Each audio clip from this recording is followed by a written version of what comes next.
This week marks the 100th anniversary of the tragic sailing of the RMS Titanic, the supposedly unsinkable luxury ocean liner that struck an iceberg and sank during its maiden voyage in 1912.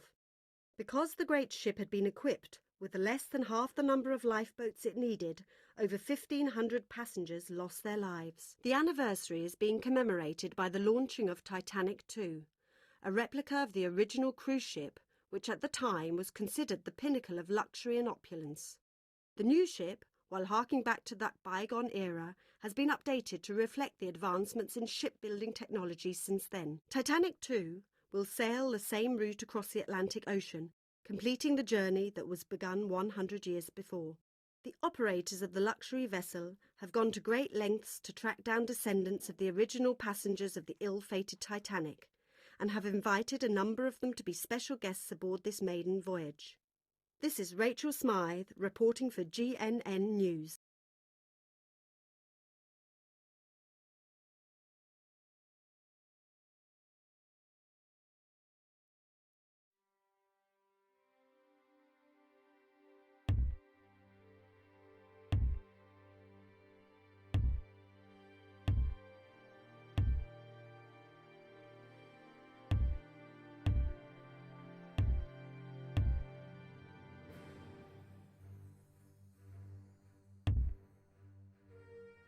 Welcome aboard Titanic 2.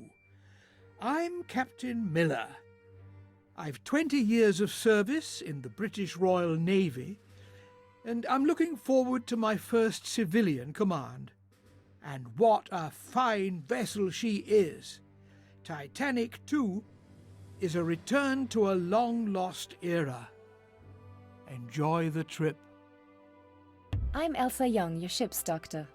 Should you require medical assistance, please feel free to visit the ship's hospital. Despite what Captain Miller says about returning to the past, I can assure you that our facilities are right up to date. Hi there, I'm Cole Nesmith, trumpet player and band leader of the Icebergs, our jazz combo aboard Titanic 2. We'll be entertaining you with some grand music in the first class lounge tonight. Drop by if you get the chance. And speaking of the first-class lounge, I am Isaac Maryland, and I serve up the most delectable rum concoctions for the passengers. If the music is not enough to tempt you, then maybe the promise of my wonderful rum cocktails will. Very well then. I'm Andrew, your steward. Let me show you to your cabin.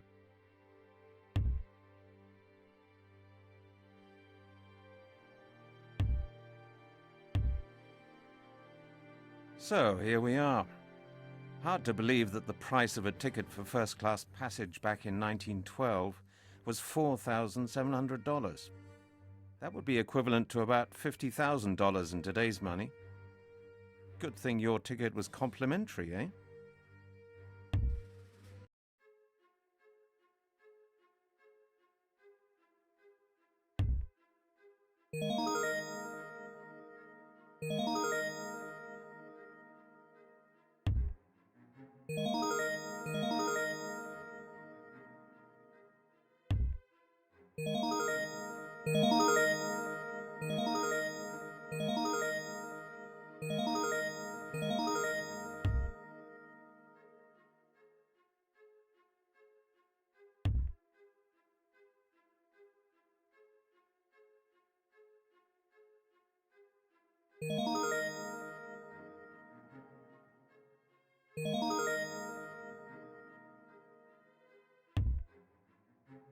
First entry, Thursday, April the 11th, 1912. It is difficult to fathom that I'm finally on my way to America. It has cost me nearly all my savings, but I think it will be worth it. I'm sad to be leaving the land of my birth, but with Mother now dead, I no longer feel I belong here.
Excuse me, but the purser asked me to deliver this message to you. I'm afraid he didn't tell me who it was from. You look a little pale. Is everything all right? This is to let you know that I have a challenge for you. You've already found the diary. Good. As you see, there are a number of pages missing. Find those pages, and you'll find out more about the bomb I've placed on board. And you could possibly save the ship. You may wonder why you are the recipient of this note. For now, that is my secret. But trust me, all will be revealed in time. And don't tell anybody about it. I'll be watching you.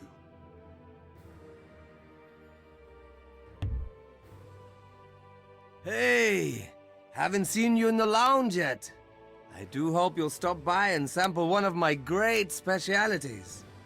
You know, my great-great-auntie was a family servant when the big ship sailed long ago. She survived along with the female members of the family. She swore never to set foot on a boat again. Me? I love being on the water, especially when it's a ship as fine as this one.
Being a young unmarried mother of an illegitimate child, there was nothing but ridicule and scorn for me and my son.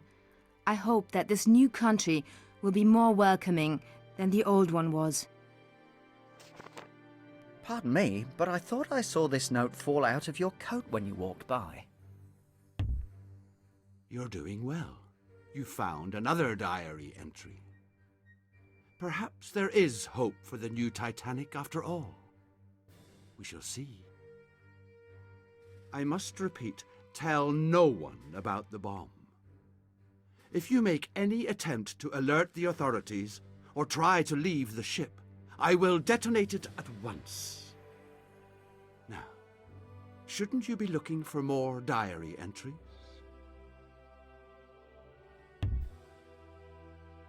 Pardon the interruption. I'm just doing some research for my story on the new Titanic. The wireless room of the original Titanic was state-of-the-art for its time. The last message sent was simple and to the point. We are sinking fast. Passengers being put into boats.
William and I were among those ferried out to the mighty Titanic when it paused near Queenstown to pick up our Irish contingent of over 100 passengers. We are all travelling steerage, of course, but my cabin, although small, is clean and comfortable. The sheets have never been slept in and were crisp and fragrant as I tucked William in.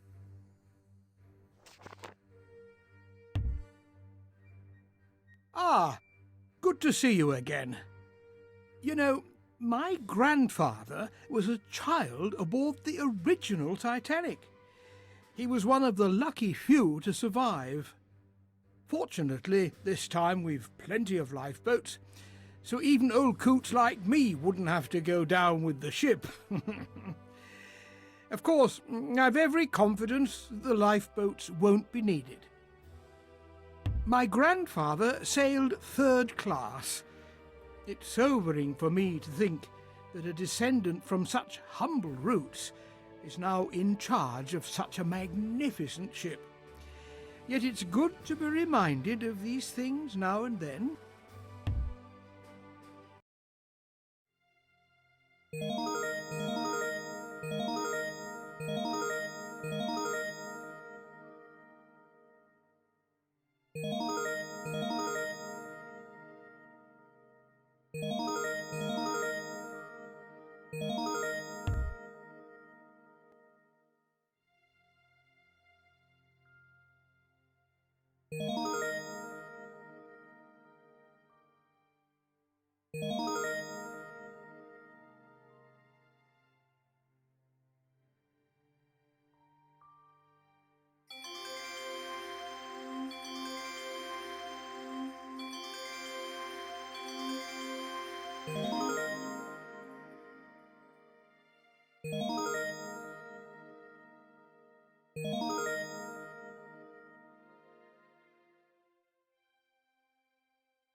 Tonight, as I sit down to write these words, I feel a sense of control that has been lost in my life of late.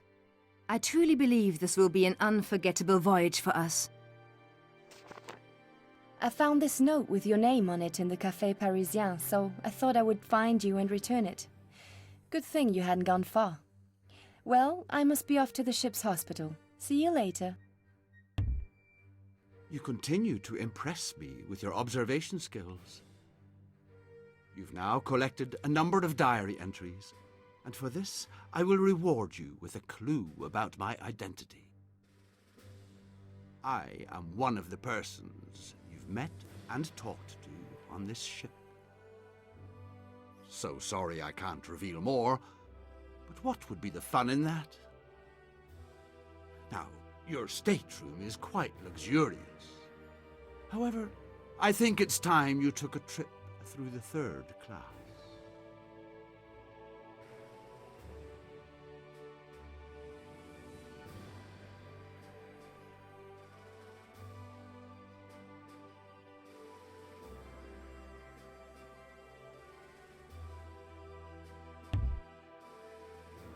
It's good to see you out and about.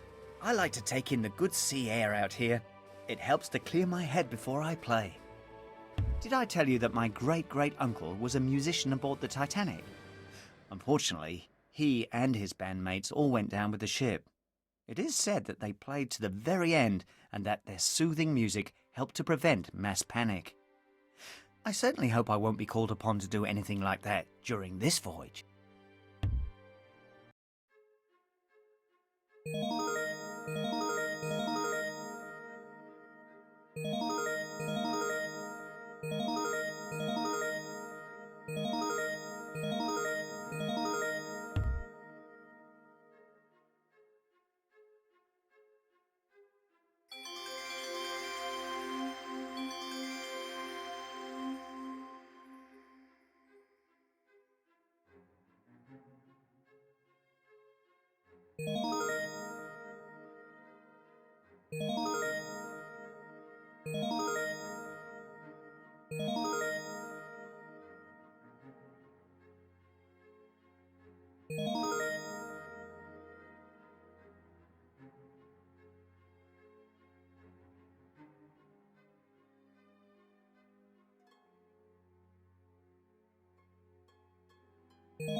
Second entry, Friday, April the 12th.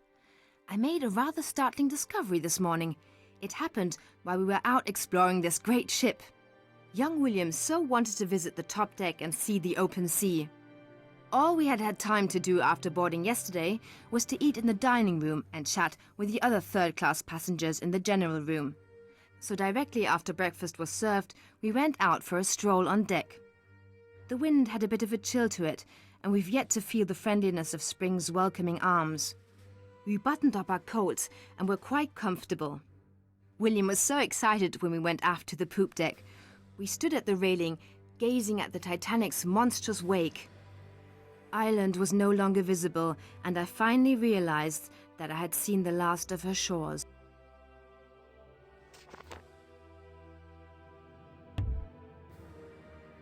Contrary to popular belief, most people did not go down with the ship when she sank. Instead, most died of hypothermia. They just lay in the water in their life jackets and drifted away.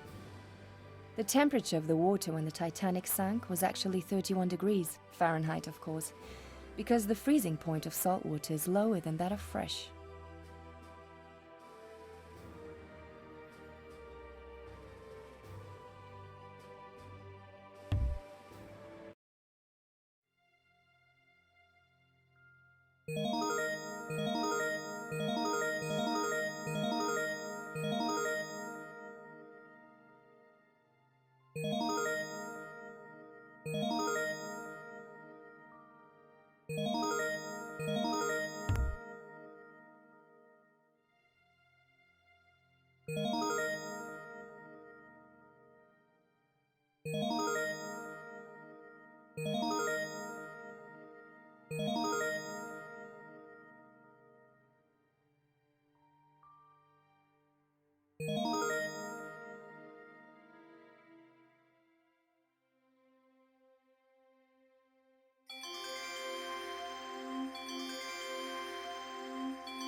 We were on our way back to our cabin to play cards when I heard a voice from above calling, "Ellie!"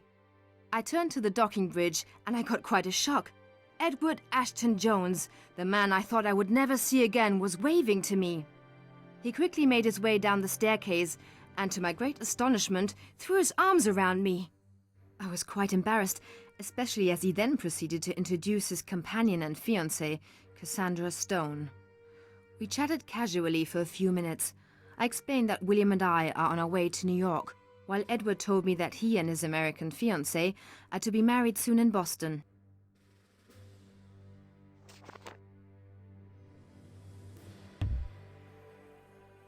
In contrast to the extreme price of a first-class ticket, a ticket for a berth in third class only cost $150, although that was still a lot of money back in 1912. My great-great-grandmother was aboard this ship. She spent her life savings to sail from Europe to seek her fortunes in America.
I must confess that I was quite ill-prepared for such a meeting.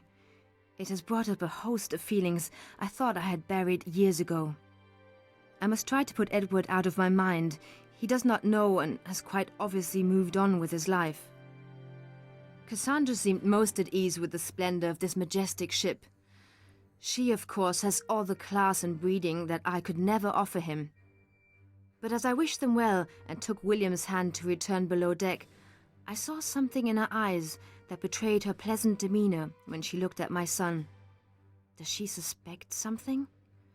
I must endeavor to keep a low profile for the rest of our voyage. This note was on the floor of the general room. It has your name on it, so here you go. You should probably try to be more careful though, eh? So you see, our story goes back 100 years and involves some passengers aboard the original Titanic. While I can't say more just yet, you will come to realize that things are not always what they first appear to be. Meanwhile, I bet you're just dying to know who I am. Well, perhaps I am the good Captain Miller. A captain certainly would have access to anywhere on the ship, including a hiding place for explosives, don't you think? While you ponder on my identity, I suggest you continue your search for diary entries.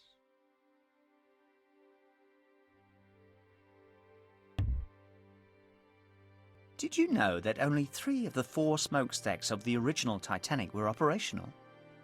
The 4th was added to make the ship look more powerful, although some legends have it that the Irish workers felt it symbolized good luck, like a 4-leaf clover. Some luck, eh?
Third entry, Friday, April the 12th. This is certainly turning into a memorable cruise. This afternoon, after our lunch in the third-class dining saloon, a steward delivered a note to me. I recognized the handwriting immediately. It was from Edward. He asked me to meet him in the library on C deck. I settled William in for his afternoon nap under the watchful eye of Mrs. Hutchins, my widowed roommate, and made my way up the second-class stairs to the library.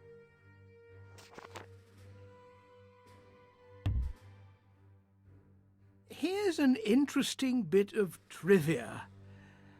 RMS stands for Royal Mail Steamer. For a ship as luxurious as the Titanic was, it seems strange to think of her as a mail steamer, royal or otherwise.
At the library door, a moment of panic struck me, and I nearly turned back. But after a few minutes of mental debate, I decided to go ahead with our meeting. Edward was seated in one of the comfortable mahogany chairs. I looked around for his fiancée, but saw that he was alone. Edward stood up and greeted me. We chatted for a while about how grand this ship is, and then he invited me to join him for tea at the Palm Court. I was a bit taken aback by this. Surely he would want to spend his time with Cassandra, wouldn't he?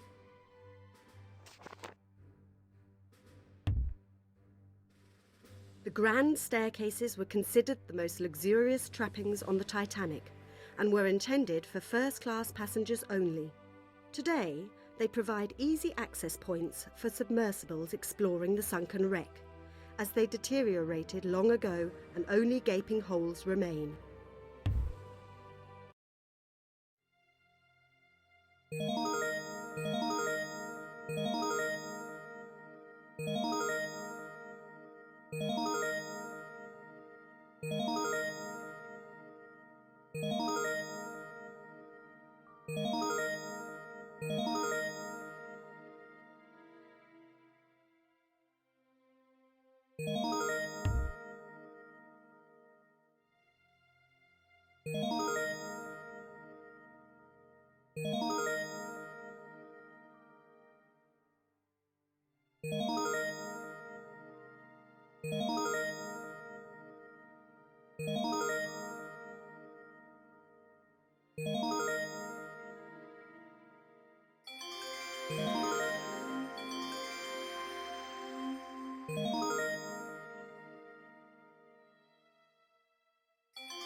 He assured me that she had already made plans with some ladies they had met at dinner the previous evening. Over tea, Edward talked about how he had entered the family business after university. Having spent the past few years in the London office, he would soon be managing their Boston branch after their wedding. He told me how he had met Cassandra at a good friend's wedding just a few months ago. I discovered this note while I was doing some research in the ship's library. Your name is on it. Are you working on a story too? Well, time to report in. Perhaps I'll see you later. Quite a social structure aboard the original Titanic, don't you think? People putting on airs, and people who just wished they could. And people with secrets. Speaking of secrets, did you know that the musician Cole Nesmith is harboring at least one of his own? He has a bit of a criminal past involving explosives work.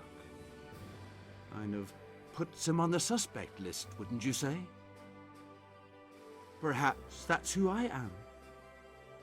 Of course, the bomb continues to tick. So, best not to tarry.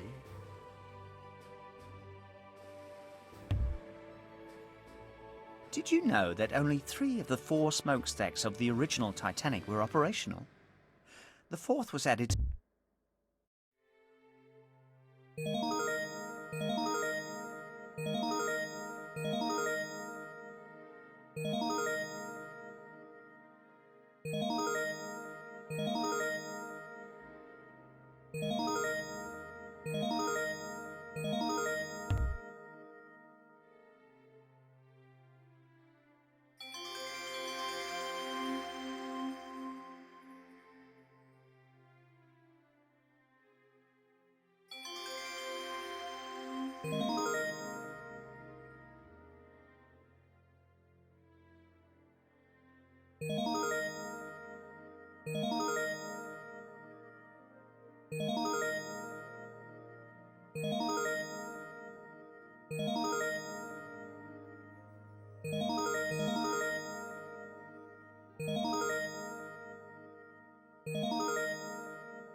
Finally, we made our way to the boat deck at the top of the second-class stairs, and he asked me the question I had been dreading.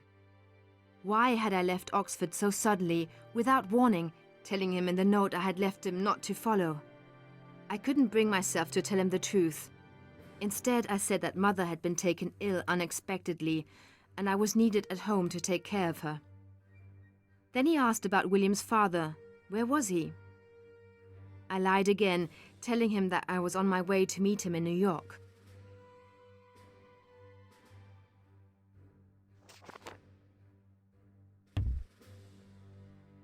Here's an interesting bit of trivia. RMS stands for Royal Mail Steamer. For a ship as luxurious as the Titanic was, it seems strange to think of her as a mail steamer.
I'm not sure he believed me, but what else could I say?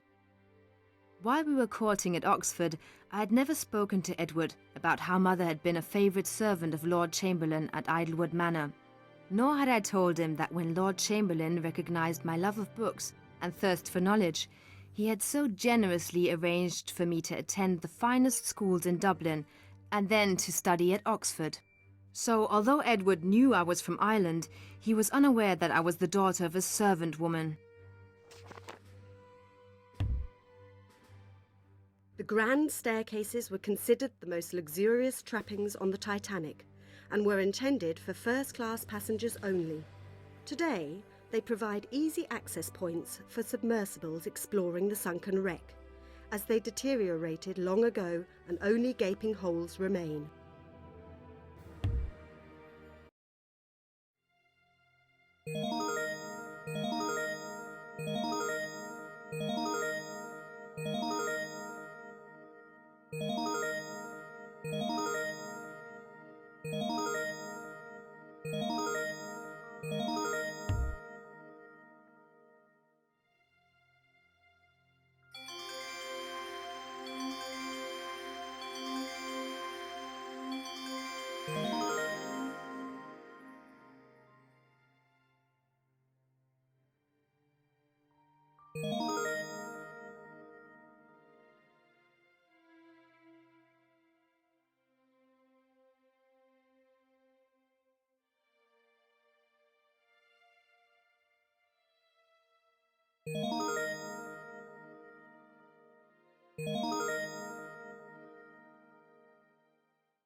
We parted with a warm embrace that lasted longer than I felt comfortable with.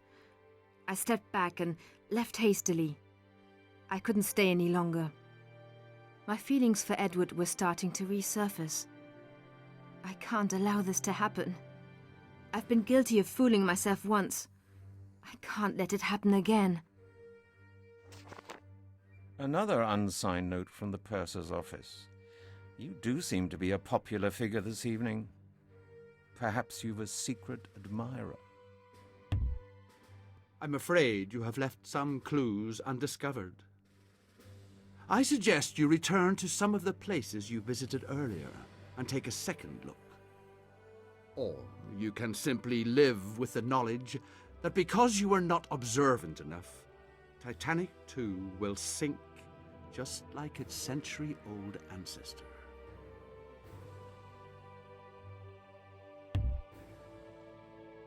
In her day, the Titanic cost $7.5 million to construct, and additional millions to furnish, as you can see by the opulence of these dishes and silverware, even in the Café Parisien.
Fourth entry, Friday, April the 12th. That Cassandra is an ill-bred witch. I do not think I have ever been so humiliated in all my life.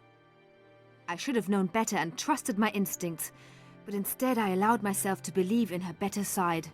Now I have paid the price.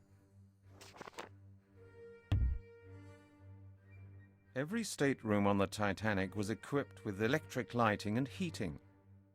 Such amenities were considered quite a luxury at the time.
I still find it hard to believe that even after receiving 6 iceberg warnings that day, Captain Smith continued to sail at nearly full speed.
Cassandra must have been waiting for me, but she pretended it was just a coincidence that we met in the second-class stairway. I should have suspected some trick, but I'm an eternal optimist. Cassandra greeted me as though I was an old friend and insisted we use our chance meeting as an opportunity to get to know each other better.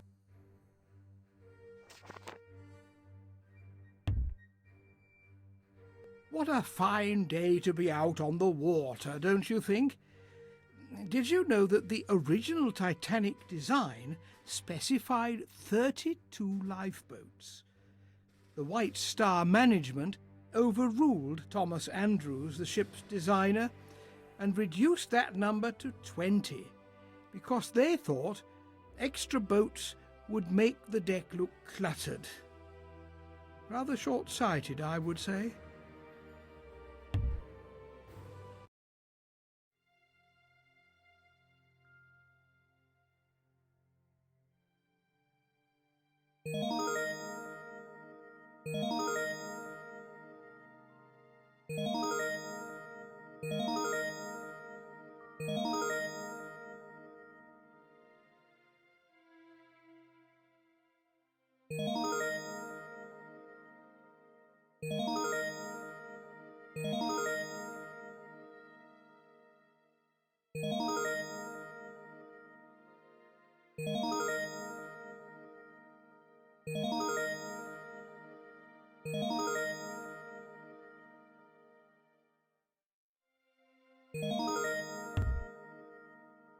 She led me to the reception room below the grand staircase.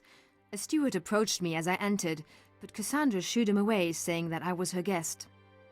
The staircase was still crowded with passengers on their way back from dinner. The sheer grandeur of the women in their beautiful dresses and the men in their dinner suits was overwhelming, and I was painfully aware of how my simple attire set me apart from them. Another message. Whoever keeps leaving these for you is a bit old school, don't you think? Texting would be so much easier. So you see, a drama unfolds from the past, just as our drama unfolds in the present. Speaking of the present, I wonder if it's possible that I could be your steward, Andrew. He's rather secretive and quiet, just the type you'd expect a mad bomber to be. And as one of the staff, he certainly knows his way around the ship. Yes, I think that's who I must be. Well, you'll never know as long as there are secrets that remain to be discovered. Tick-tock, tick-tock.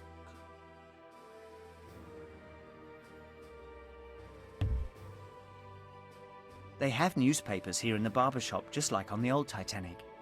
Do you know what the headline in the New York Evening Sun was on the afternoon following the sinking? It was, "All saved from Titanic after collision." Man, they couldn't have been any farther from the truth.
Cassandra told me that she had sailed to Europe as a celebration of her graduation from Smith College.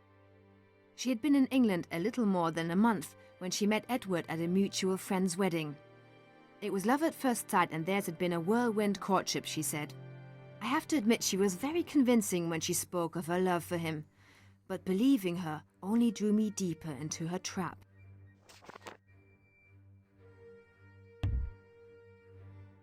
Did you know the Titanic was transporting several automobiles in the cargo hold? Too bad she didn't have more lifeboats instead.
She excused herself to go to the powder room.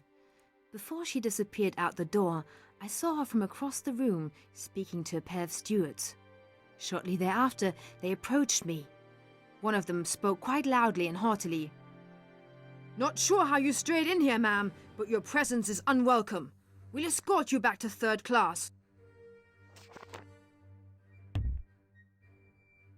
I wonder if you knew that passengers rode the stationary bicycles in the gymnasium to pass time while the ship was sinking.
I tried to protest that I was waiting for Cassandra, but then I realized that she had set me up for this.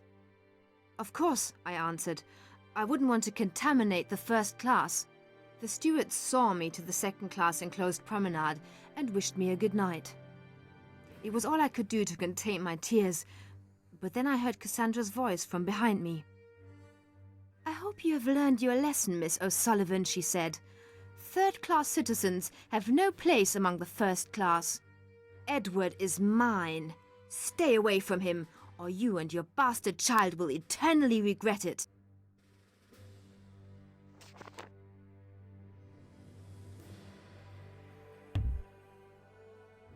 Sad to think that, after a long and distinguished career, the Titanic's captain, Smith, had planned to retire after completing her maiden voyage.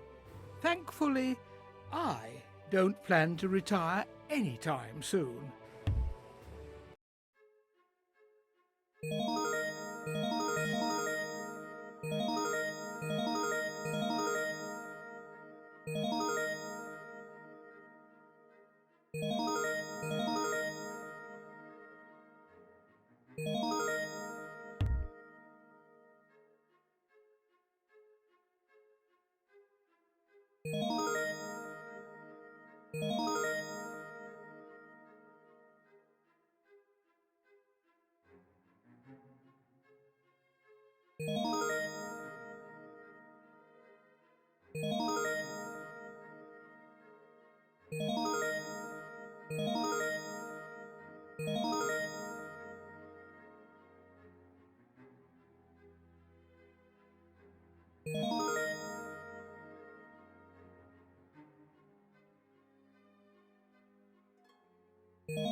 Before I could react, she went on.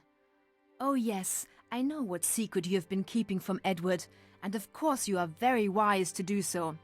Let me give you a well-meant word of advice. Keep your guilty secret locked away, or there will be consequences." Then Cassandra turned and walked away. A raging torment welled inside me. I was about to run after her to give her a piece of my mind when a steward appeared and suggested, "Perhaps Madam will feel more comfortable back in her cabin." I nodded and accepted defeat.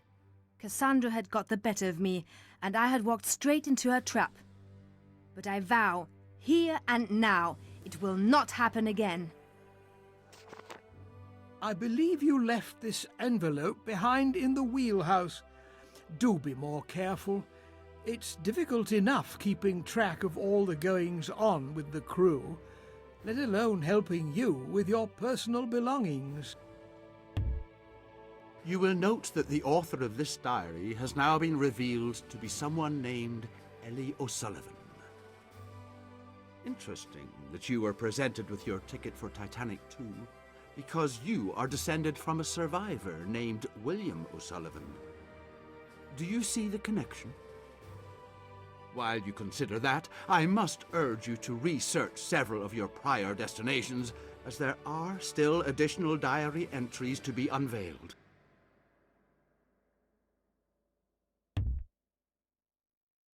Many people are unaware that the Titanic had a near collision as she left the dock in Southampton. Some considered this to be a bad omen of things to come. Fear not, as you know, our departure was much less eventful.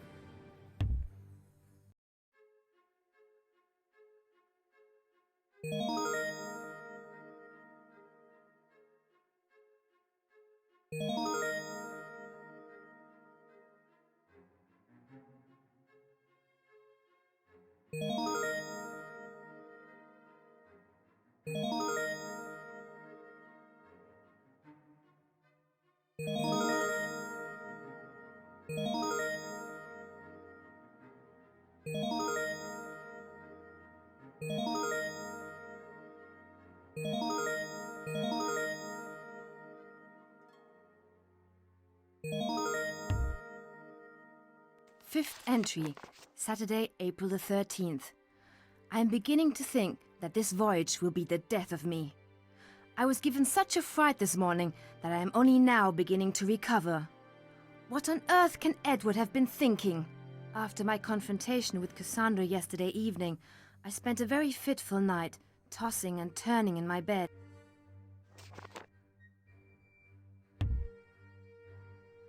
Even though Captain Smith gave orders that women and children were to board the lifeboats first, a surprising number of them died. Nearly all of them came from the second and third class. Another example of the advantages of being rich aboard the luxury liner.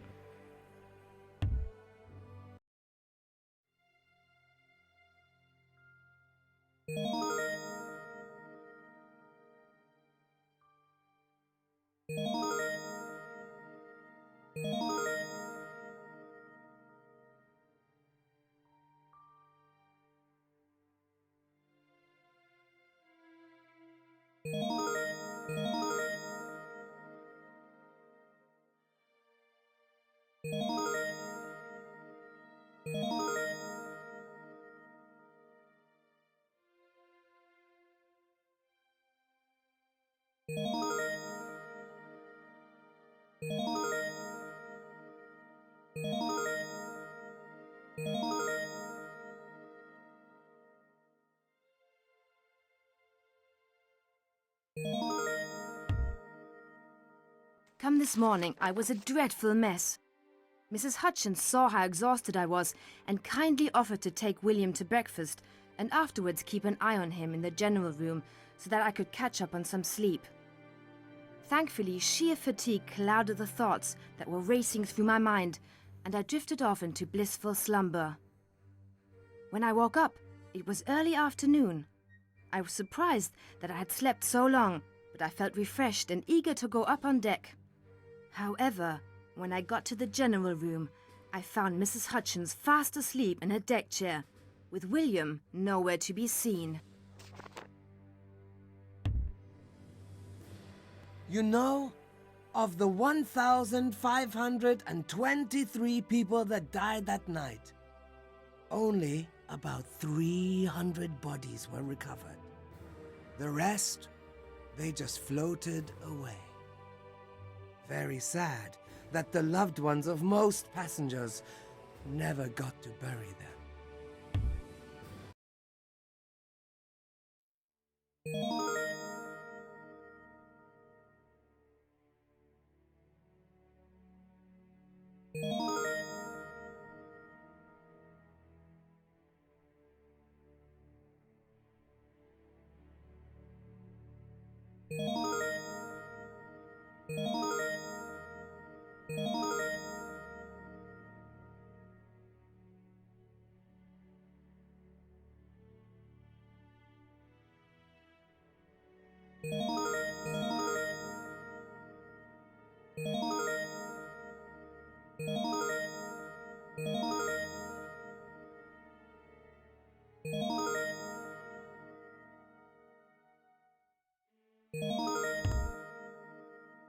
I hastily checked to see if William had returned to the poop deck he had enjoyed so much during yesterday's stroll. None of the passengers who were out and about could recall seeing him. I returned to the general room and shook Mrs. Hutchins awake. I was reluctant to do so, as she had been such a dear to me on this trip, but I was beginning to panic. "Oh, Ellie, it's you! How was your nap?" she asked, obviously unaware of my frantic state of mind. "Where's William?" I pleaded. By this time, I was fearing the worst, that he might have wandered off unnoticed and fallen overboard. Did you leave this in the barber shop? The stylist thought it might be yours. I wonder if I could be Dr. Elsa Young. Didn't she mention that her great-grandfather was a crewman aboard the Titanic, and one of the lucky few to survive? But did she not add that he did not receive a single penny in compensation from White Star Line for suffering from pneumonia? He never fully recovered and died little over a year after the sinking. Revenge is always a good motive for placing a bomb on board. Anyway, I suggest you continue your search, for the explosives will not wait forever.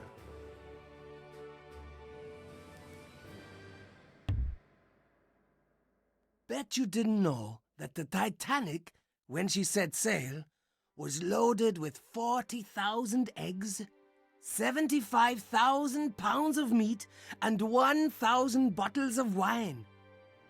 As to the amount of rum she had on board, now that's a mystery.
"You needn't fret," Mrs. Hutchins assured me. "That nice gentleman you told me about stopped by and offered to take your son on a tour of the ship. Naturally, little William was over the moon about it. I offered to accompany them, but your gentleman friend assured me that wasn't necessary." Did you know that the Titanic never held a lifeboat drill? Probably because it was considered unnecessary aboard an unsinkable ship. And besides, they may have all been too busy eating.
I was at the same time relieved and distressed.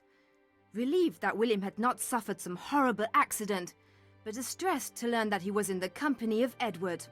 Of course, I knew him well enough, but as far as William was concerned, Edward was practically a total stranger. It's funny. Back in the days of the first Titanic, women were forbidden to enter the smoking room. A pretty bad case of discrimination, wouldn't you say? On the other hand, it was women and children first when it came to the lifeboats.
I explained my situation to a friendly steward who agreed to escort me to the first-class decks to look for my son.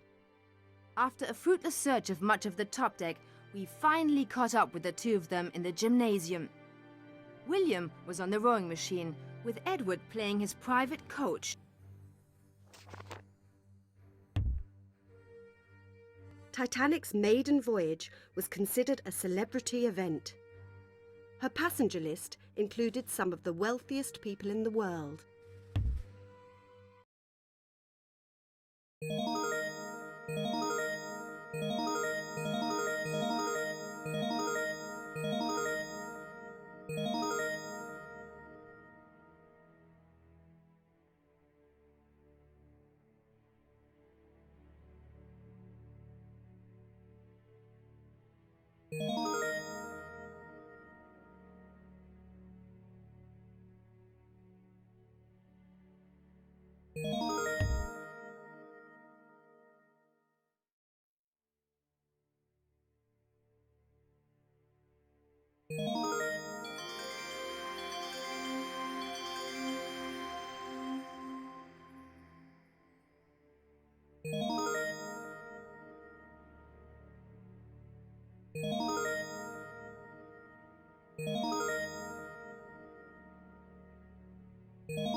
I must admit that I was tempted to give Edward a piece of my mind, but when I saw William's beaming face, I simply couldn't bring myself to show my anger. William excitedly told me all about how they had inspected the foredeck and then gone down to see the luxurious automobiles in the cargo hold that are being transported to America. I think maybe you dropped this in the galley. It has your name on it. Oh, what a tangled web we weave. And all that, The Titanic had her secrets, as does Titanic too. And you've yet to uncover them all, so I suggest you revisit some of the places you've been before. When the ship struck the iceberg, it was 11:40 p.m. Most passengers were fast asleep in their cabins and didn't even notice the collision. Maybe it would have been for the best if the crew had not wakened them. At least they would not have had to deal with the panic of the people trying to get aboard the woefully inadequate number of lifeboats.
His eyes lit up with joy when he came to the highlight of their tour, the bridge and wheelhouse, where little William O'Sullivan actually met the captain of the Titanic, Captain Smith.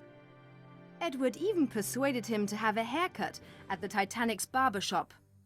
I thanked Edward for his kindness and generosity, but then insisted it was time for William to return to our cabin for his afternoon nap. Part of the reason it took the Carpathia so long to reach the Titanic was because she was doing a sensible 9 knots through the iceberg-laden waters. The Titanic had been cruising at 22.5 knots, just under her maximum speed.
My fury, albeit unspoken, was undiminished. Edward had taken advantage of Mrs. Hutchins' trusting nature and gone off with William without my permission. Edward seemed to sense my annoyance.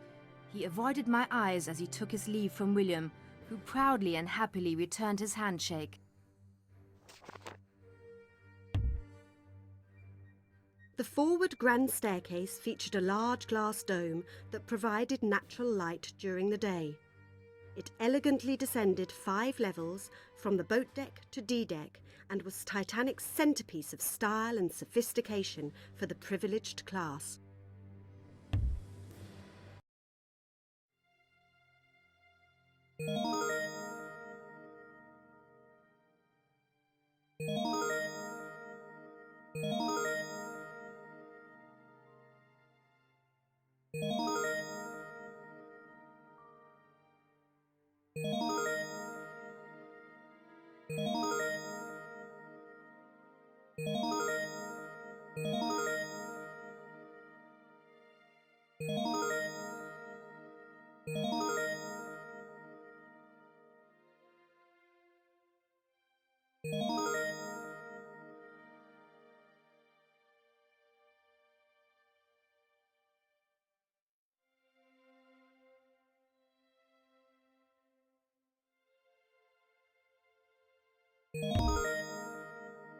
William, oblivious of my anxiety, literally skipped along as we made our way below deck.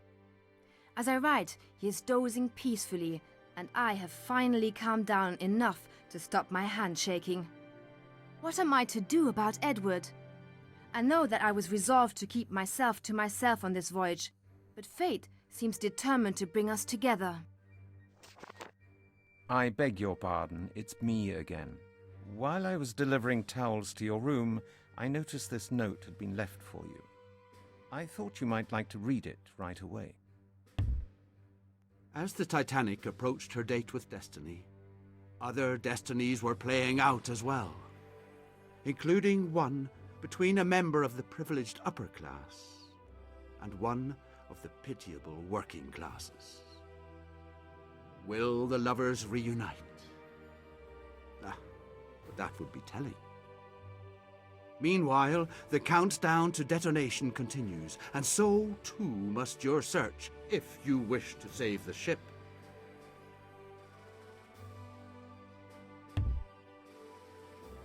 While the menus for dinner in the saloons were fixed, the a la carte restaurant had a much larger selection. Some passengers called this dining room the Ritz.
Sixth entry, Saturday, April the 13th. This trip becomes more emotionally confusing with each wave that our mighty ship plows through on our way to America. Tonight, as a result of what happened this evening, I find myself more torn than ever. Even though it's well known that the Titanic was short of lifeboats, it's perhaps even more tragic that nearly 500 seats aboard the existing lifeboats were unoccupied.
William and I enjoyed our dinner in the third-class dining saloon and then retired to our cabin. Mrs. Hutchins returned with an invitation to join many of the other third-class passengers for some cheerful Saturday evening entertainment in the general room. There would be much merriment, drinking and dancing. But frivolous entertainment was the last thing I needed at that particular moment, so I politely declined. The Titanic's top speed was 23 knots. She had 29 boilers feeding steam to her engines. Of course, speed was a major part of the problem. Had she been cruising at a much slower speed, she might have been able to avoid the iceberg.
After William drifted off to sleep, I settled down with a book, trying to distract my mind from thoughts of Edward. I must have dozed off, for the next thing I can remember was a quiet tap on the cabin door. Did you happen to leave this envelope while you were visiting the ship's hospital facilities?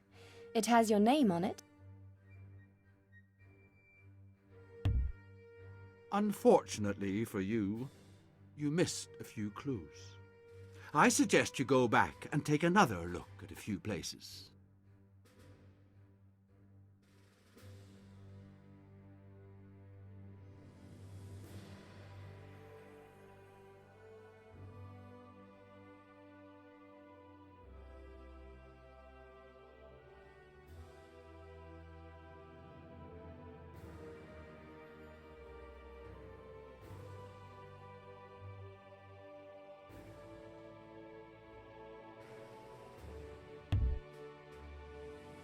When the ship struck the iceberg, it was 11:40 p.m. Most passengers were fast asleep in their cabins and didn't even notice the collision. Maybe it would have been for the best if the crew had not wakened them. At least they would not have had to deal with the panic of the people trying to get aboard the woefully inadequate number of lifeboats.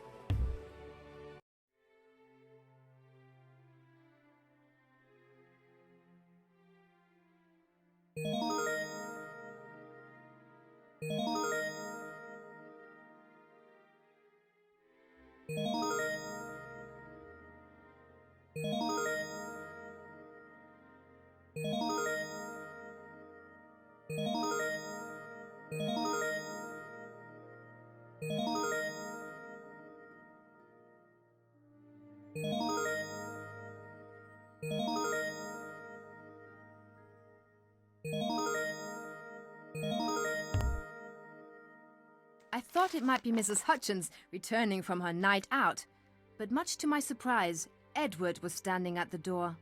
He looked so magnificent in his tailor-made dinner jacket that it nearly took my breath away.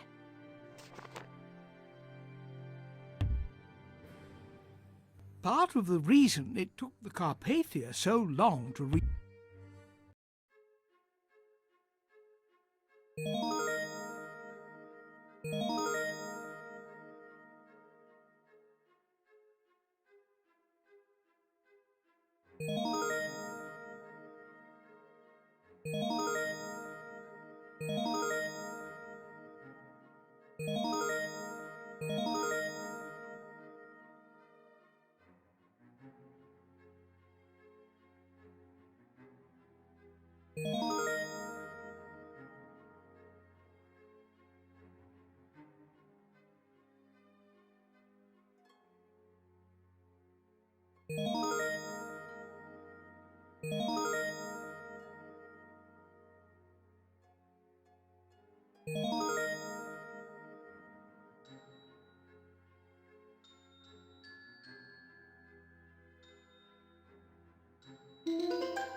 In a low voice, he asked me if he could come in, and I ushered him inside, quickly closing the door to drown out the sounds of the wild party still going on above.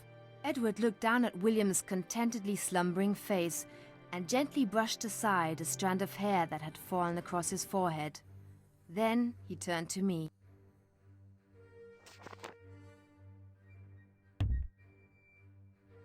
The forward grand staircase featured a large glass dome that provided natural light during the day. It elegantly descended 5 levels from the boat deck to D-deck and was Titanic's centerpiece of style and sophistication for the privileged class.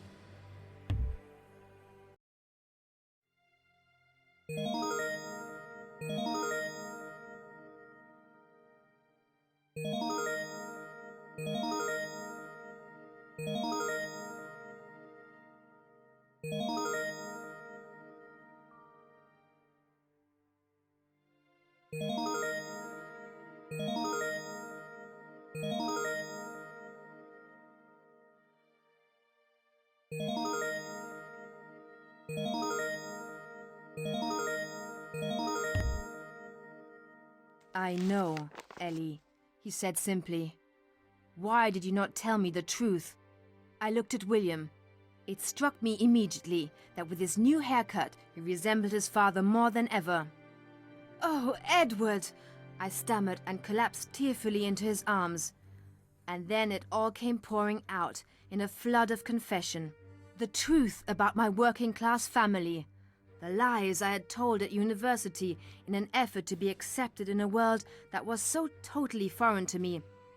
And finally, my shame upon discovering that I was pregnant with his child. Perhaps I'm looking in the wrong place for an angle on my Titanic 2 story. So far, this voyage seems rather dull and uneventful.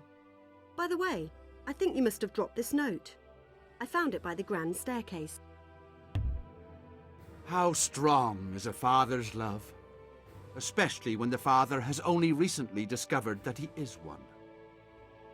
Perhaps we will find out, but not if you don't locate the missing diary entries. You should return to some of your previous locations and take another look.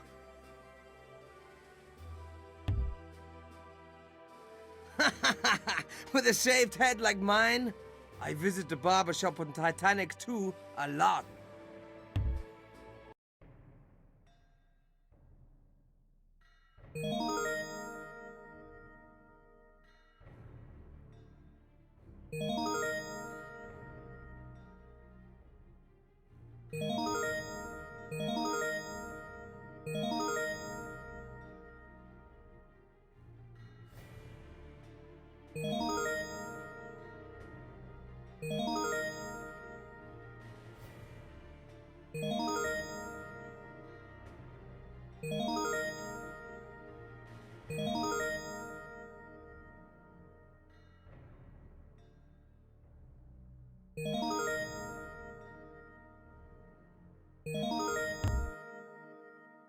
Don't you understand? We move in completely contrasting social circles. At Oxford, I was a foolish girl, trying to delude myself that I could be a part of your world. I couldn't bring myself to burden you with my mistake, and thus disgrace you and your family. He tenderly brushed my tears away.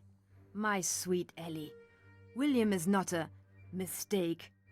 He is a blessing I would gladly have shared with you. Did you know that the wreckage of the Titanic was found 12,500 feet below the surface and about 350 miles southeast of Newfoundland? Its two sections were found nearly 2,000 feet apart and facing in opposite directions. Debris was scattered over an area of 1 square mile.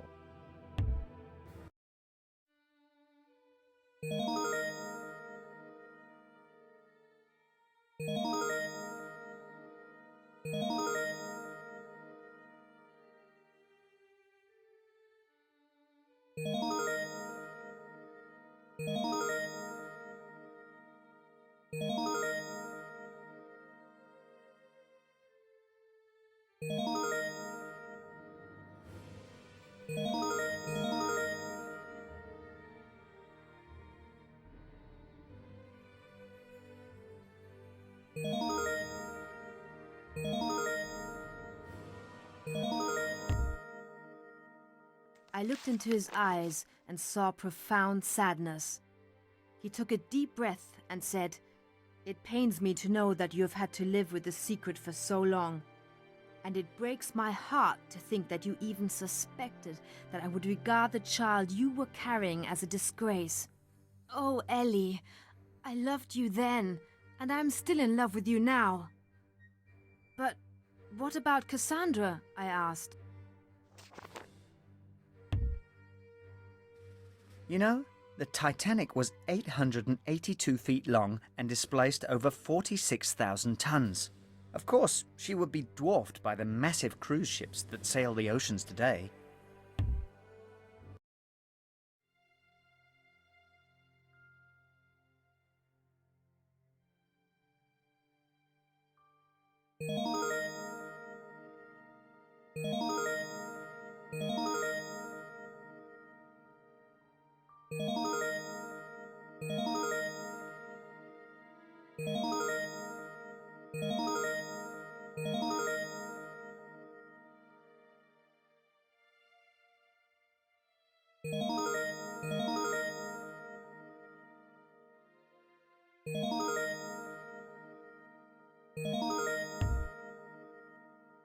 Cassandra is a social climbing schemer, and I suspect not nearly as wealthy as she claims, he said.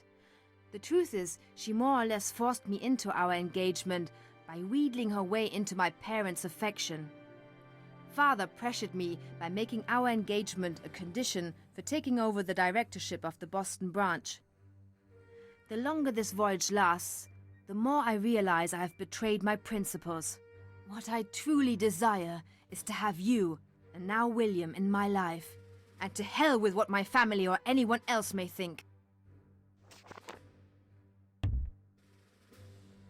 The Titanic lay on the ocean floor for 74 years before it was rediscovered on July the 14th, 1986, by an oceanographic research team led by Dr. Robert Ballard. I wonder what went through his mind when his probes came upon the wreckage.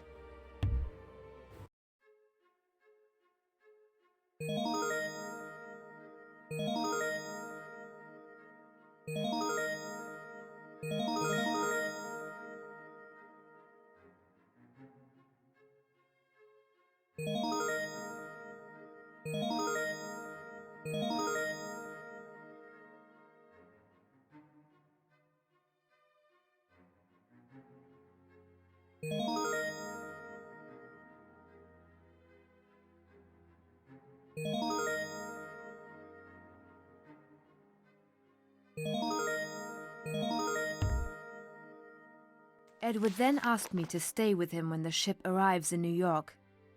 Should his family decide to disown him for this indiscretion, he said he has sufficient funds to look after the three of us while he seeks alternative employment. I told him that I could not make such a decision spontaneously, that I would need time. He agreed that I should take the time I needed to think things over. We embraced, and this time I was reluctant to let go. Now he is gone, and Mrs. Hutchins has returned from the festivities, flushed with an alcoholic glow. She fell asleep almost the moment her head hit the pillow, whereas I am once again unable to rest. Will I ever get a good night's sleep on this voyage? The ship seems a little bit quiet, don't you think? A little excitement might be just the thing to liven things up. Oh, by the way, I found this in the barber shop. I think you left it behind. As you see, the reunited lovers plan to reveal their secret. Too bad there were not any tabloids back then to report such a scandal. Speaking of reporting, what about the possibility that my identity is Rachel Smythe? A nosy reporter with well-nigh unlimited access to the ship. And a bomb on board. That's tailor-made for a headline. What a great scoop that would be for her. While you ponder that thought, think about how cold the water is this time of year. The timer continues its countdown.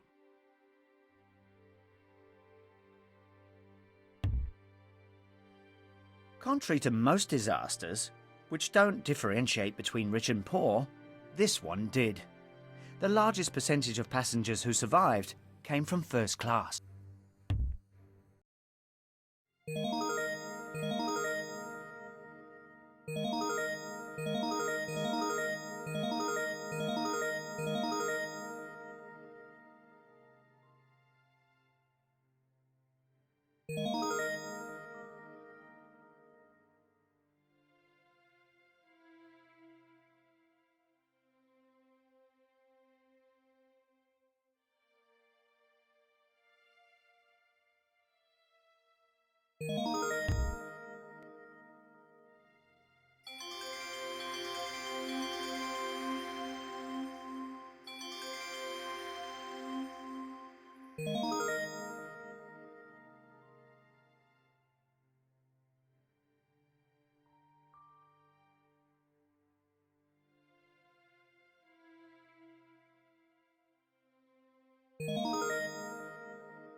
7th entry, Sunday, April the 14th.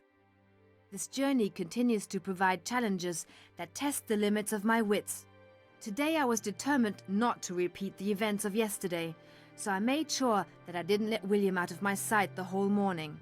After breakfast, we went to Mass in the dining room, where I made the acquaintance of a pleasant young lady called Edwina Trout. The Turkish baths were another place meant strictly for the use of first-class passengers. To enter, you had to purchase a ticket for about $1.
Winnie, she insisted I call her that, took a particular liking to William.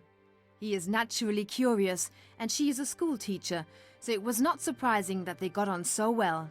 After Mass, she presented us with a wonderful opportunity. She had befriended one of the dining room stewards, who had offered to escort on a tour of the Titanic's cavernous engine room when he was off duty, and she invited us along. William's eyes lit up with excitement at the prospect of seeing the ship's gigantic engines, so we readily agreed. The Titanic prided itself on its luxuries. The heated indoor swimming pool was a first for any sailing vessel.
It was an illuminating experience. I was unaware of the tremendous amount of manpower required to stoke the boiler furnaces that supply the heat for the mighty steam engines. Many of the stokers are countrymen of mine, but I suppose I shouldn't have been surprised to hear this. Irish men and women have for centuries broken their backs in menial labor for the privileged aristocrats. It was during our tour of the final boiler room that William slipped and fell down the gantry stairs. Thankfully, he didn't fall on his head or cut himself, but he did severely twist his right ankle. His heart-rending screams of pain and the flood of tears were unbearable. You still haven't stopped by for a drink, and from the looks of things, you could maybe use one. Anyway, this note was left for you in the lounge after you left, so I thought you might like to see it. I think you'll want to go back and take another look at a few of the places you looked at earlier. You seem to have overlooked a couple of diary entries. Food that was prepared in the galley had to be stored in the Titanic's refrigeration units. There were a number of different rooms to accommodate meats, cheese, fish, game, poultry, wines, spirits, and champagne, all of which had to be maintained at separate temperatures ideally suited to each type of item.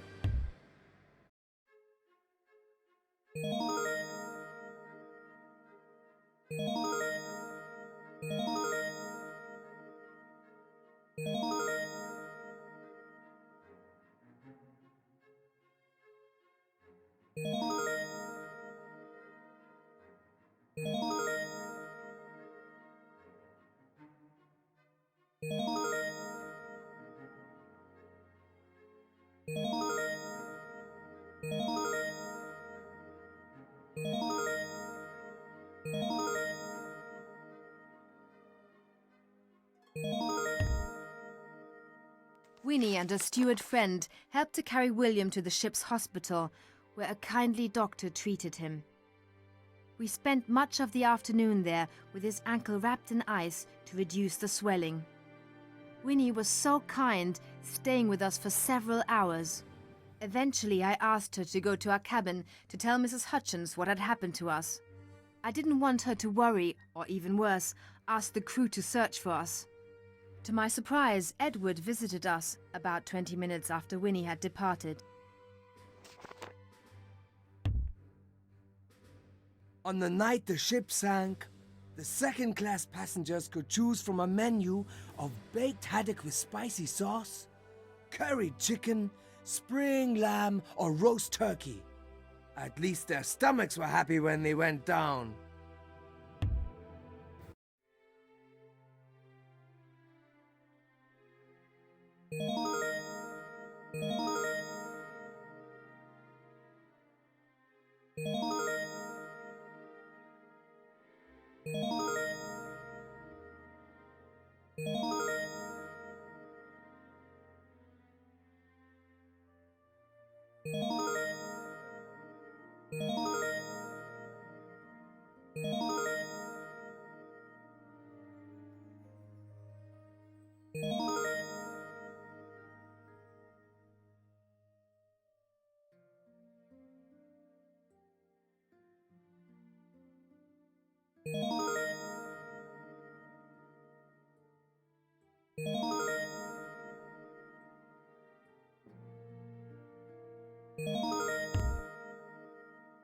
He explained that he had arrived at our cabin just in time to hear Winnie tell Mrs. Hutchins the news of William's injury, and he immediately offered his support.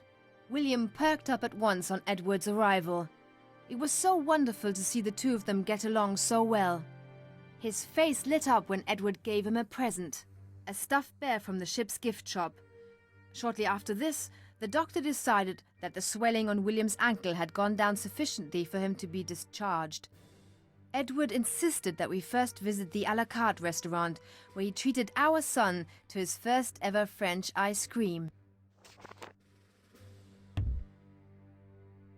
The bar in the smoking room opened at 8 a.m. and closed at 11:30 p.m. Even back then, the White Star Line appealed to passengers to observe moderation. though I doubt many observed this rule on the night of the sinking.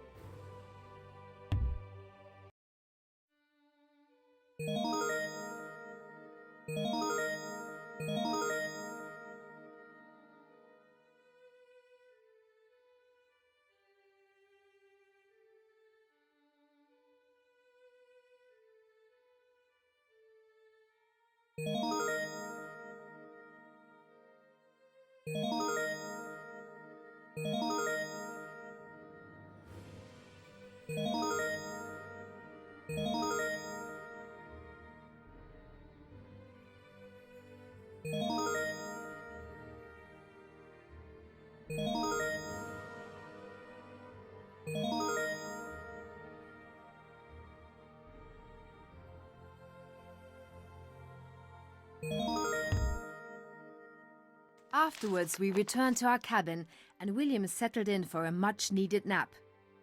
Mrs. Hutchins was still trying to sleep off a headache from last night's revelry. Edward motioned for me to join him in the passageway, where he asked in a lowered voice if I had considered his offer from last night. I replied that with all the fuss about William's injury, I had not yet had time to think things through. But the concerned look on Edward's face told me what I really wanted to know. He really loves me, and I have never stopped loving him. Throwing caution to the winds, I agreed. William and I will go with him when the Titanic docks in New York City.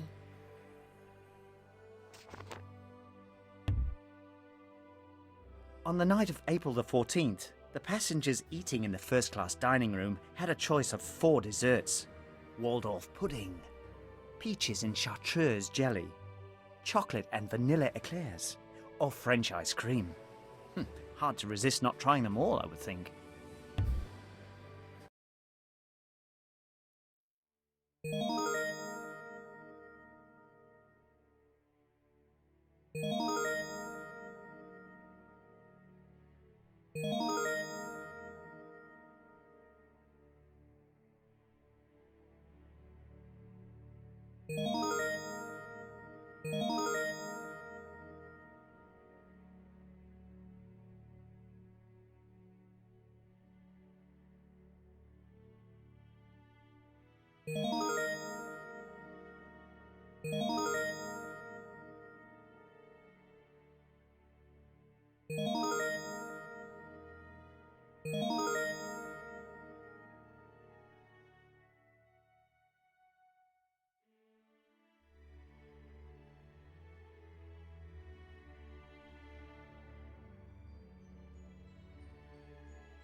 Edward smiled and said that all that was needed now was to break the news to Cassandra, which he promised to do after dinner this evening.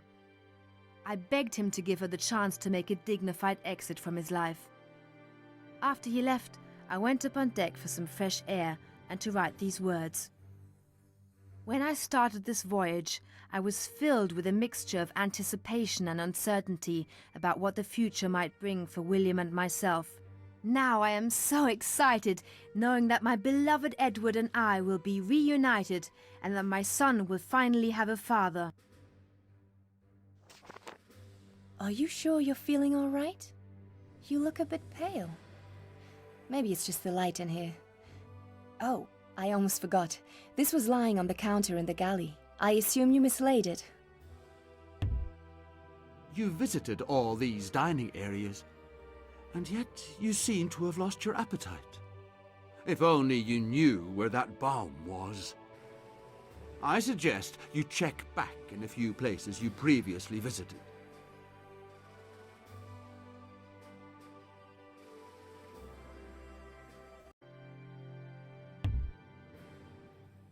The Titanic's great boilers required a lot of heat, which was provided by Irish labourers working in the furnace rooms in the ship's lowest levels. They shovelled over 800 tons of coal. every single day.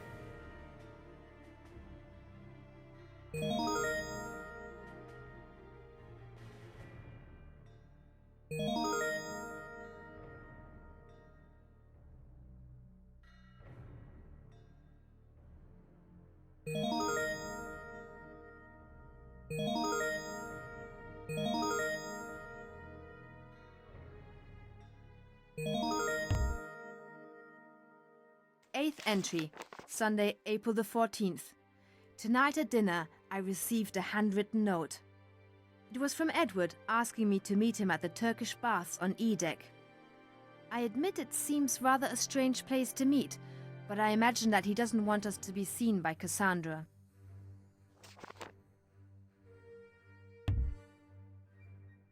All the passengers in steerage were inspected by the hospital staff on the Titanic. They were checked for lice and any sign of infectious diseases like tuberculosis. Little did they know that lice were the least of their worries.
I am so looking forward to dropping this pretense. Never again will I have to hide my feelings or worry about what Edward's hoity-toity so-called friends might think. Edward and I are destined to be together. Our surprise meeting on this voyage has proved that.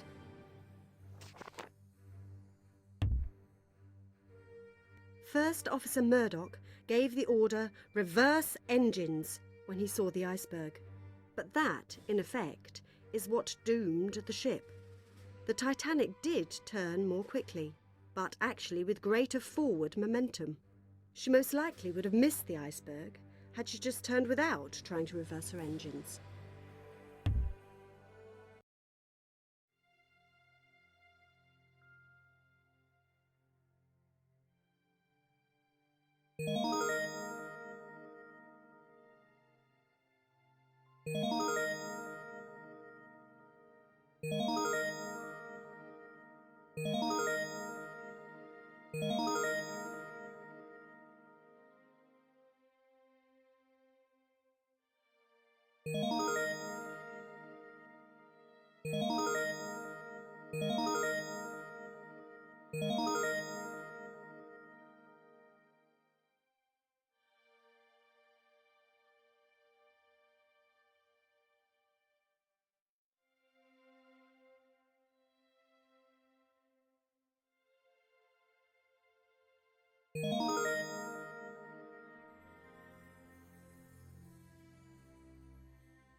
Mrs. Hutchins seemed in much better spirits after dinner.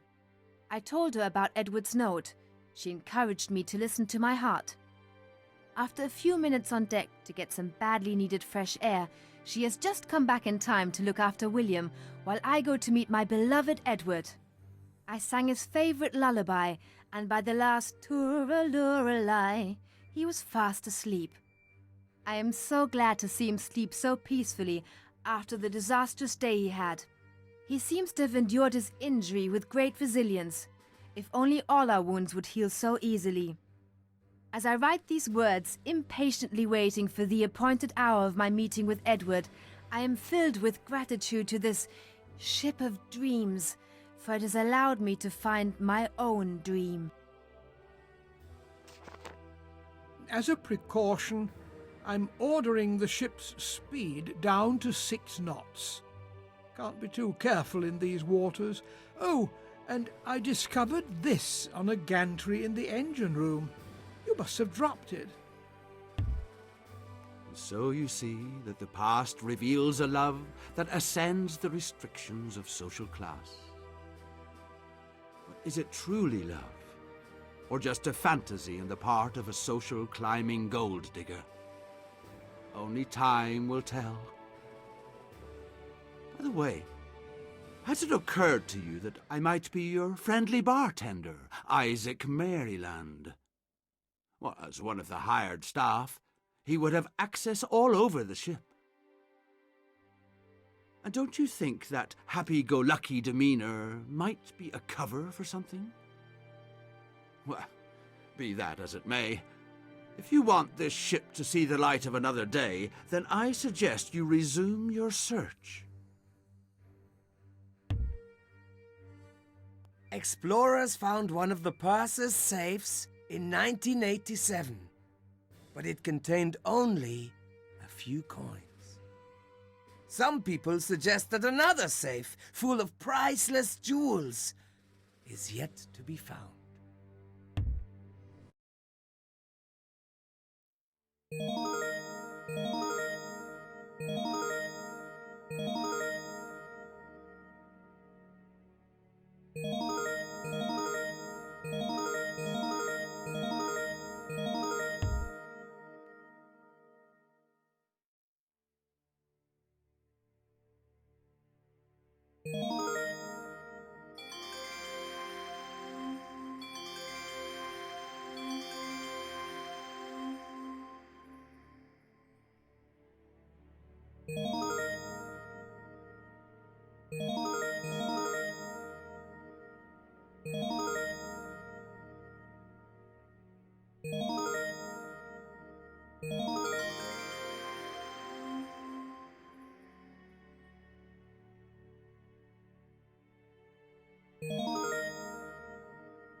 Ninth entry.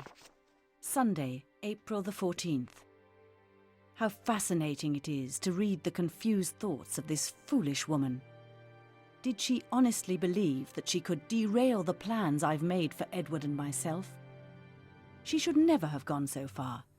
I might have allowed Edward to carry on his misguided affair with her if it made him happy. I have absolutely no doubt I would have enjoyed his undivided attention once I became pregnant with his legitimate child. Never mind, that little distraction has now been taken care of. My plan to lure the Irish woman to the Turkish baths worked perfectly. It was a simple matter to compose a note in Edward's handwriting, though I must admit that having to adopt such an intimate tone was rather sickening. He has never called me beloved. However, with her out of the way, he will soon come to treat me with such affection. When Edward announced his foolish intention to go back to his whore, I knew that I had to act quickly and decisively. If he thought I would simply accept his decision, he was sorely mistaken.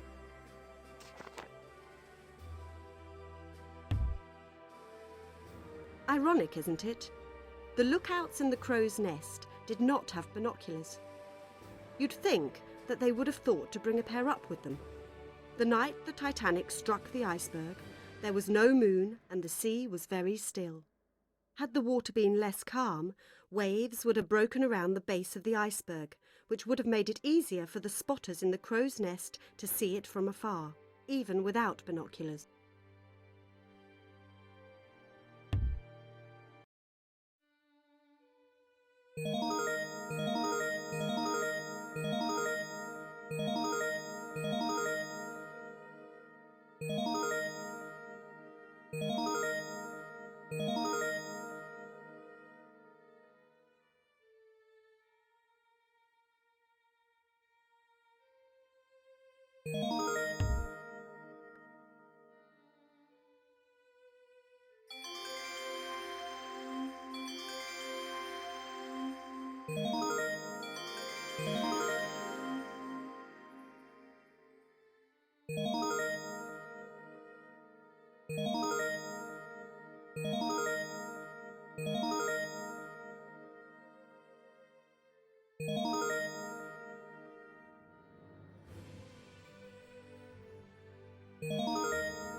There is far too much riding on our impending marriage for me to just let him go. Fortunately, at dinner, I was able to persuade dear Mr. Guggenheim to engage him in conversation in the smoking room. With Edward otherwise occupied, I was free to execute my plan. A few well-placed bribes to friendly stewards ensured that not only would the note be delivered to that pitiful woman Eleanor, but also that the Turkish baths would be accessible long after they were closed for the evening, thus ensuring that she would arrive there in gullible anticipation of a secret rendezvous with her beloved Edward. The look of astonishment on her face when she realized that she'd been tricked and that it was I who had maneuvered her into this meeting was simply priceless. I was sorely tempted to gloat at how easily she had been manipulated, but I could not indulge myself, for my deception was not yet complete. I still had to gain her trust in order to deliver my final blow. As she turned to go, I pleaded with her to stay. "Ellie, wait. I only want to talk to you. I'm sorry. It was wrong of me to treat you so badly."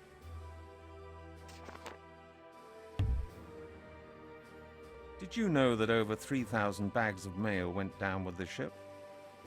I wonder what secrets those lost letters might hold.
She hesitated, uncertain how to react, and I continued, "I know Edward will be happy with you.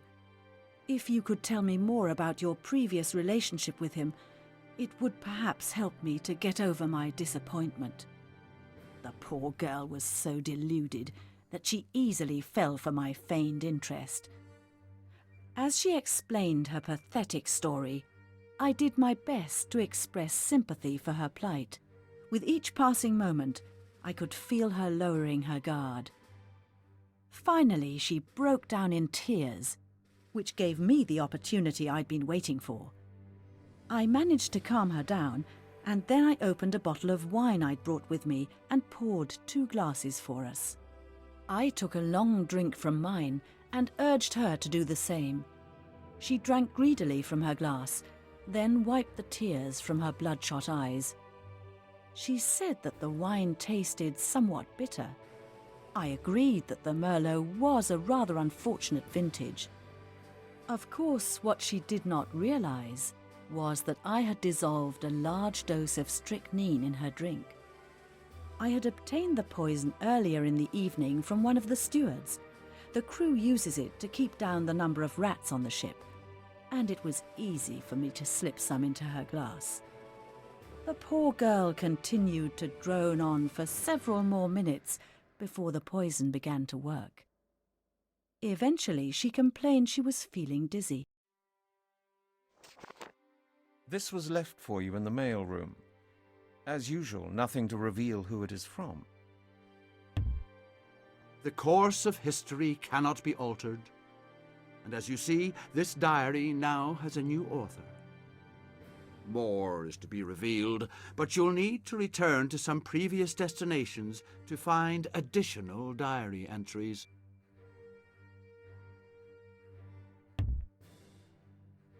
I see you finally came to your senses. Here's your drink. It's on the house. You look like you could use it pretty bad. You know, Titanic had nothing like a cocktail bar or pub, but you could order spirits in most of the first-class public rooms.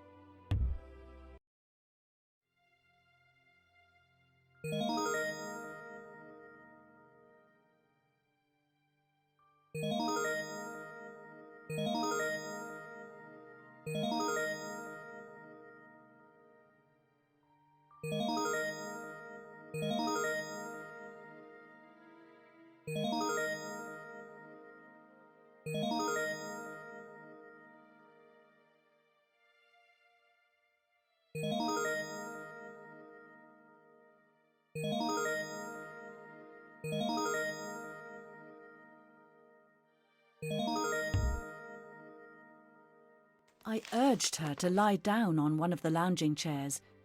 She began to twitch and convulse as the poison spread.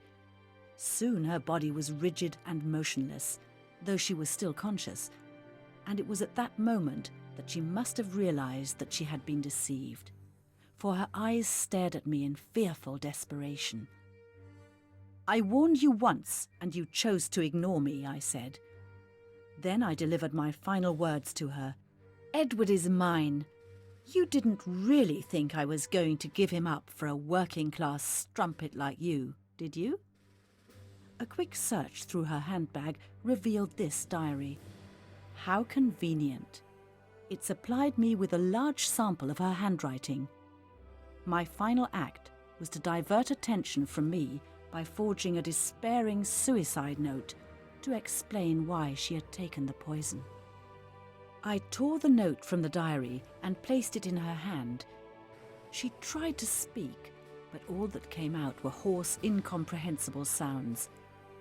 I carefully removed my own wineglass and bade her farewell, taking with me this fanciful collection of confused ramblings, which, like Edward and his fortune, now belong to me. In the morning, the crew will discover the body. Miss Eleanor O'Sullivan. Verdict: suicide. Her depression was brought on by her inability to support her young son.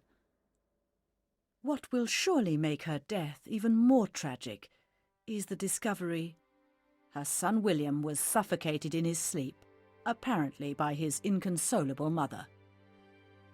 As soon as the ship settles down for the night, I will slip into third class and take care of that final detail. P.S. Moments ago, a harsh scraping sound reverberated throughout the ship. The gigantic ship shuddered, and now the engines have suddenly ceased their steady rhythm. I must go and see what has happened. Perhaps Edward knows what the problem is.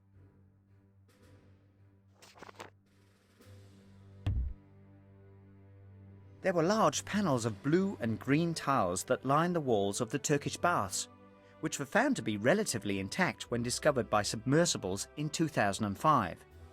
They even found the frames of a few lounge chairs.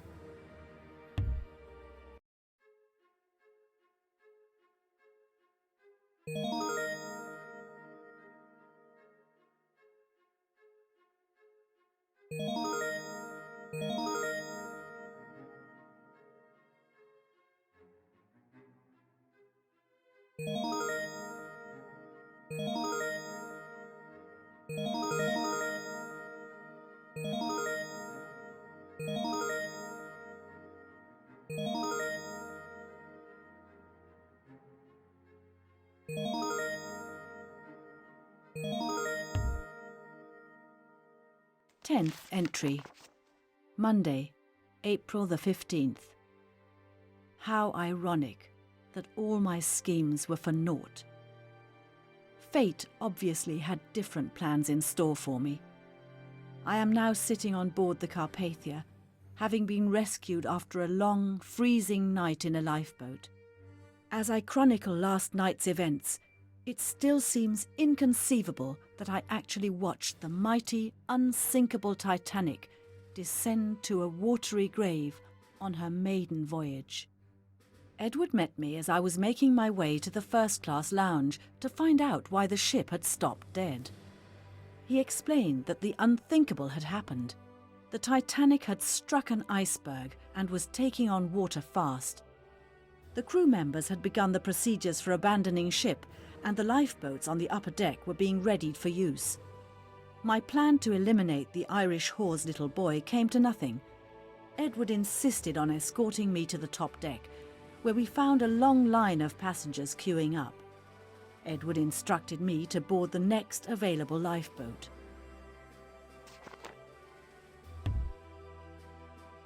In keeping with the customs of the time concerning modesty, the swimming pool was reserved for women only from 10 a.m. to 1 p.m. and for men only from 2 p.m. to 6 p.m.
I admit I was becoming increasingly frightened, but when I asked Edward for some words of comfort, he made it perfectly clear that he was only intent on rescuing his lover and her bastard child. Despite my protests, he quickly disappeared into the milling throng on deck. As I waited for my turn to board a lifeboat, I overheard a wealthy couple speaking about the jewellery that they had deposited in the purser's safe. The husband assured his wife that he would retrieve the gems and return to give them to her. I realised that I should do the same, and I hurriedly made my way to the purser's office on sea deck, where another long queue of similarly concerned passengers had formed. I waited in vain for probably 15 minutes before it became obvious to everybody that the purser had abandoned his post. I believe you left this behind in the Turkish baths. The steam must have unsealed the envelope, but I assure you I did not look at it. And so, as the diary's new author reveals, the Titanic's tragic collision with the iceberg has occurred. And Cassandra's betrayal is revealed. How will it all play out as the great ship begins her inevitable journey to the bottom of the Atlantic? There are only a few entries left.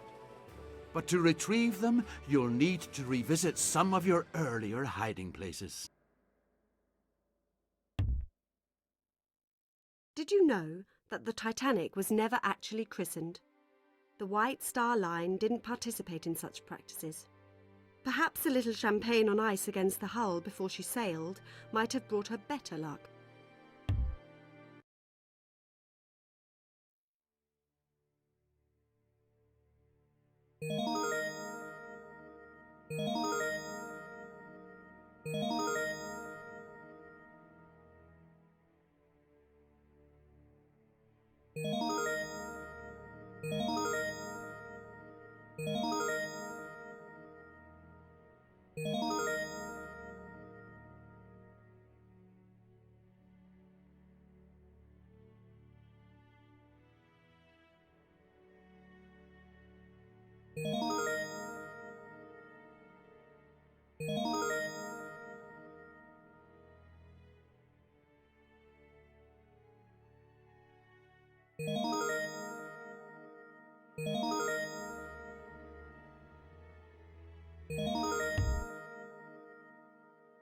Reluctantly, I returned to the open deck.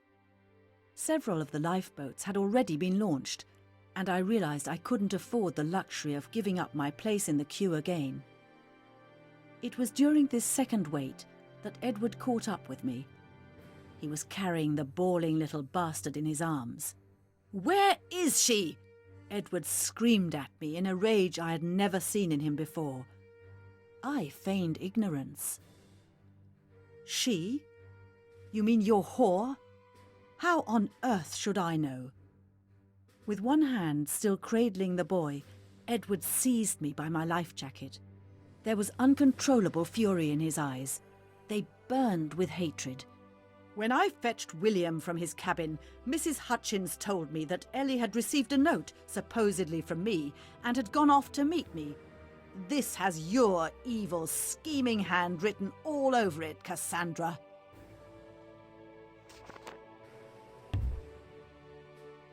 You probably are aware that only 1/10 of an iceberg's mass actually floats above the waterline.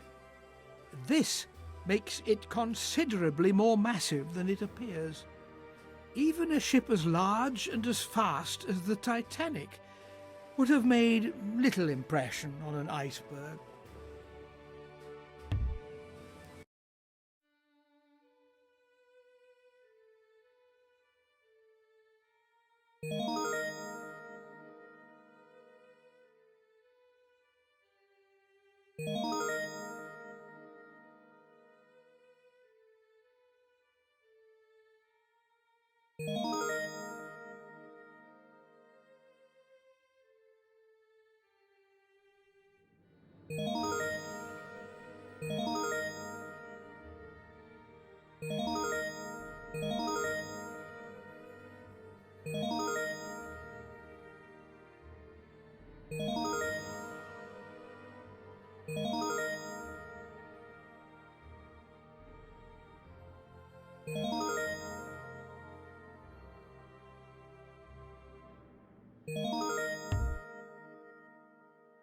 He raised his hand to strike me, but before he could do so, a man stepped between us to stop him.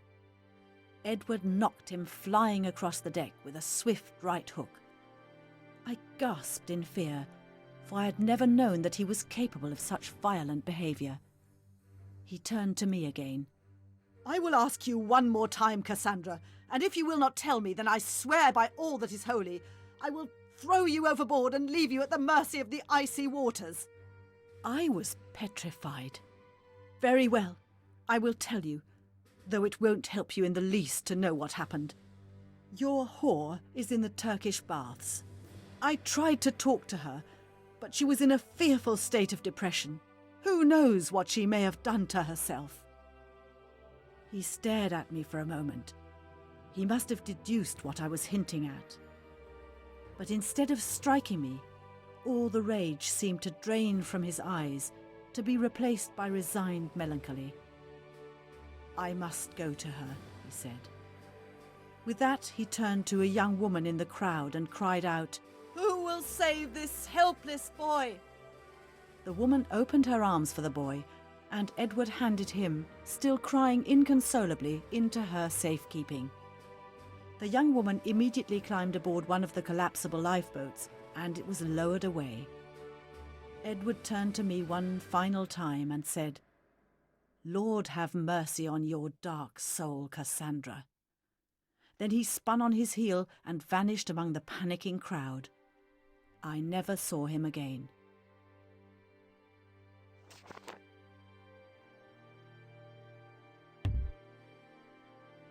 I guess that phrase, "the mail must get through," was on the minds of the Titanic's 5 postal workers. They attempted to save 200 bags of registered mail, even as the mailroom was filling with seawater. This effort no doubt cost them their lives. That is some dedication.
I eventually made it onto lifeboat number 4 and found myself sitting beside the young wife of John Jacob Astor.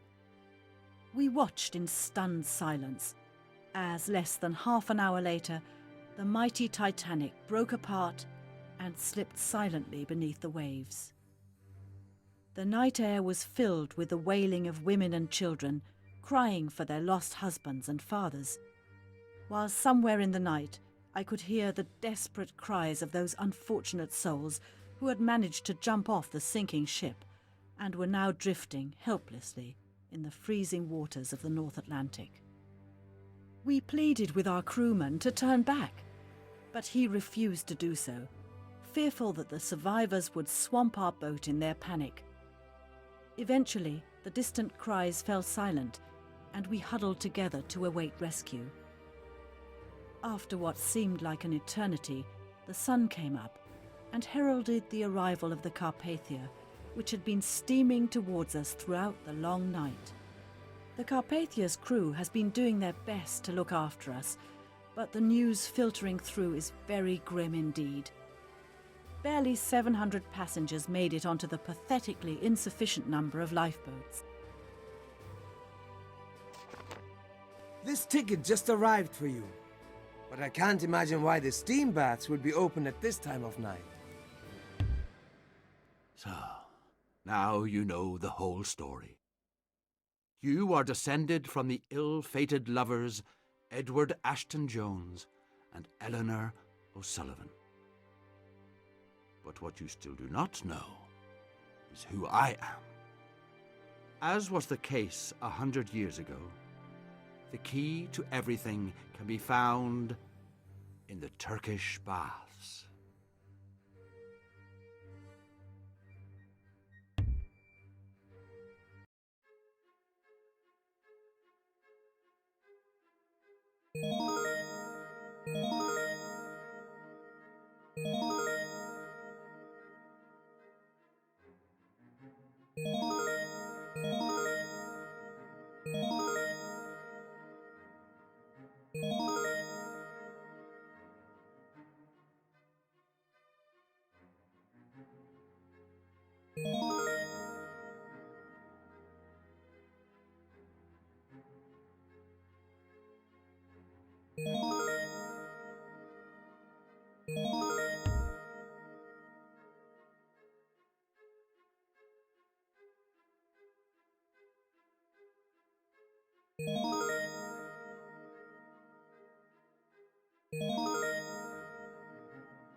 Very good.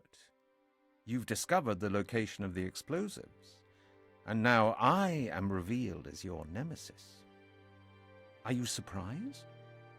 And have you deduced the other secret, cousin? Yes, that's right. You and I are cousins, descended from the bloodline of Edward Ashton Jones. You see, 8 months after the Titanic sank, Cassandra Stone gave birth to an illegitimate son, Trenton. That man was my grandfather. And you, as you know from your presence here on Titanic 2, are descended from William O'Sullivan. Edward was the father of both Trenton and William, for all the good it did them. Cassandra tried to establish that Edward was the father, and laid claim to his legacy, but to no avail. And William's connection to his father was never established by the orphanage he was raised in. So Edward's fortune has been kept in trust for 100 years. Had I not recently discovered the diary of Ellie O'Sullivan, among the personal effects of my great-grandmother, who is long since deceased, that money might have continued to remain unclaimed. But now, with the information in the diary clearly establishing Edward's relationship with Cassandra, as well as with Ellie, we'll be able to verify our relationship to him and collect the inheritance. Of course, there is one small problem for you. I've no desire to share the fortune. Therefore, you must be eliminated. And that will happen when you fail to defuse this bomb.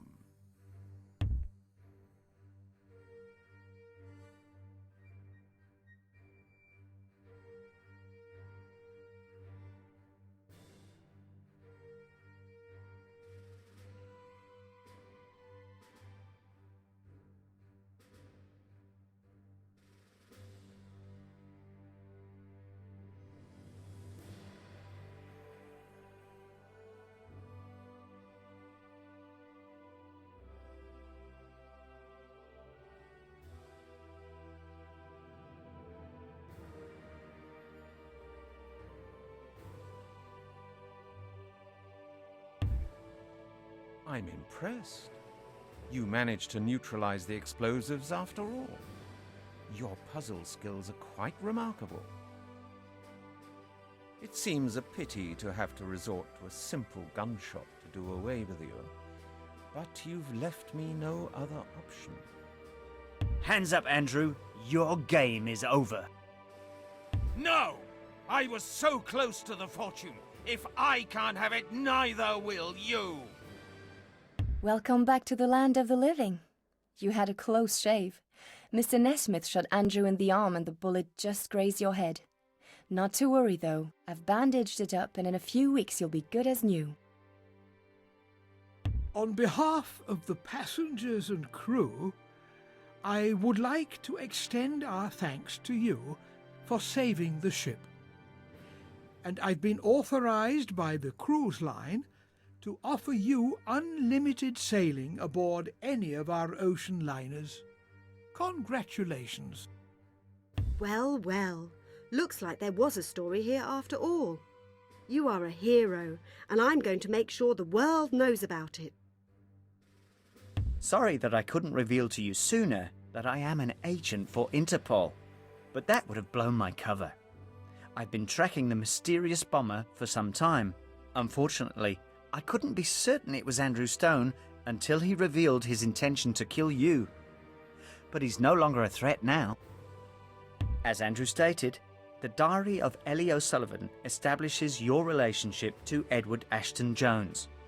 And with Andrew certain to spend the rest of his life behind bars, you are the sole inheritor of Edward's trust fund. My, this is quite a cause for celebration. It's not every day someone saves a famous cruise ship from sabotage and lands there an heir to a fortune. I say it's time for rum cocktails all round and on the house.